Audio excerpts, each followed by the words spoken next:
The cost of living is continuing to soar. Wages, though, stay the same. The numbers don't add up. And wage talks high on the agenda this week, one of which is the National Union of Metalworkers of South Africa holding its National Bargaining Conference, joined by the union spokesperson, Phakamile Hlubi-Majola, to shed some light on what we can expect to come out of the conference. Phakamile, morning to you. Taking a look at the statement sent out, there's a number of industries and organisations that need a little talking to when it comes to not paying enough for the workers, considering what it costs to live in this country at the moment. Morning, Phakamile. What are we expecting? Good morning, Gareth, and good morning to your viewers, and thank you so much for having me on your show. As of today, NUMSA will be starting its National Bargaining Conference. This conference is going to start today and will end on Wednesday. What we're really doing is we're gathering all the bargaining reps in the union, all the shop stewards, sector coordinators, all of those who are involved directly in wage negotiations in the various sectors where we organize. And as you know, Gareth, we are organized in quite a few sectors. And we are all going to gather and basically go through our demands, consolidate our demands, and then by the third day we will have finalized our demands, and that will allow us to map a way forward as we go into wage talks in all of these sectors this year. And there's a lot of the sectors that are going to be joined by NUMSA in trying to find some way forward as well. Phakamile, help me understand, for those who aren't involved in union negotiations, where does the ballpark figures begin to come from? How does a union begin to calculate these numbers before going into these bargaining councils and then on to the employers? How do you come up with the numbers? The numbers are based on a number of factors. They're based primarily on the needs of members, first and foremost. Secondly, they're also based on historical agreements and decisions that were taken in previous or past agreements. So if, for example, compromises were made on things like benefits or allowances for members, you'll find that those then become burning issues in the next round of negotiations.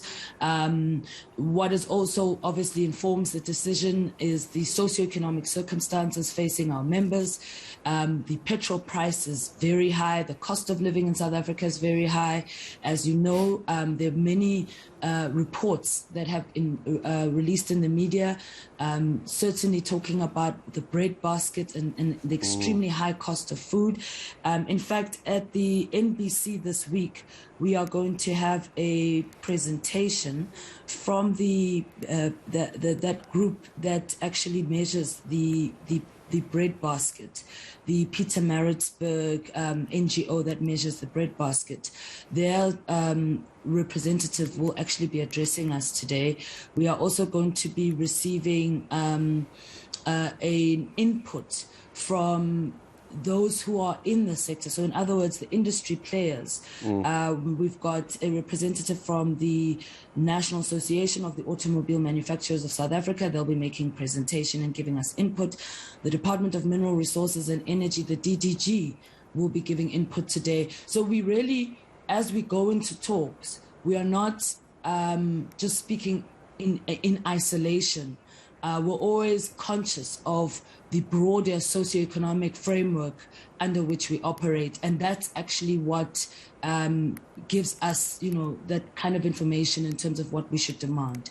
The last couple of years, Phakamile, last question to you on this for the moment is how things have changed since COVID, everyone working from home where possible. As far as NUMSA is concerned, is the union pro-working from home where possible? Because that could obviously try and cut down on costs as well. Is that something that could come up in negotiations? Obviously not all jobs can do it, but where possible, would NUMSA try and push for those who can work remotely or from home, whatever it might be? Is that something that you would support?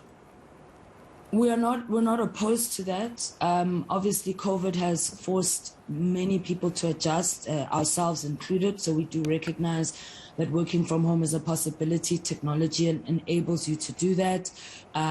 What really counts for us is what do our members want, and we're always driven by what it is that our members want in particular sectors. As you correctly said, there are just some sectors that don't allow for that. In engineering, for example, where we organize a lot of factory workers, such a thing would not be possible. But in other sectors, that might be possible for those employees whose work or whose KPIs can be delivered through the work that they do at home, etc. So those are all things that are obviously that we have to think about and that we have to consider when we finalize our demands. So the demand still to be finalised, the bargaining council getting underway later on as well. Just very quickly before I let you go, it's one thing to talk to big business and the various sectors. I see the Road Accident Fund is on the list of organisations to talk to. Where does government come into this, Phakamile? What's the role that you see government playing in this? We've seen a reduction of the fuel levy so far. That's, of course, welcome, but it's not quite enough. Where does government come into this? What's your demands from them today? We always want government to play a more progressive role in assisting the working class to be able to sustain themselves, support themselves and support their families, number one. Number two, we want government to assist us with job creation and guaranteeing the few jobs that we have.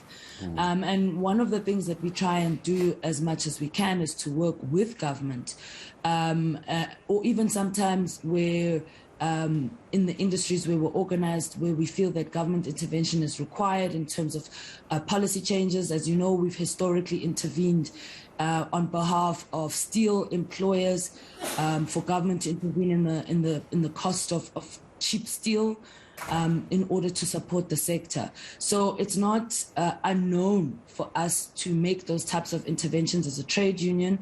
But of course, we always do it in order to ensure that workers must benefit as a result of that. The security of the few jobs that we have. I like the way you said that. Phakamile Hlubi-Majola joining us, NUMSA spokesperson. Bargaining Council set to get underway. A number of sectors that are going to be addressed as well. We'll watch that very, very closely. The question is always going to be is where does the money come from? That's the same question the workers are asking. Why aren't we getting more of it? We'll keep a close eye on that.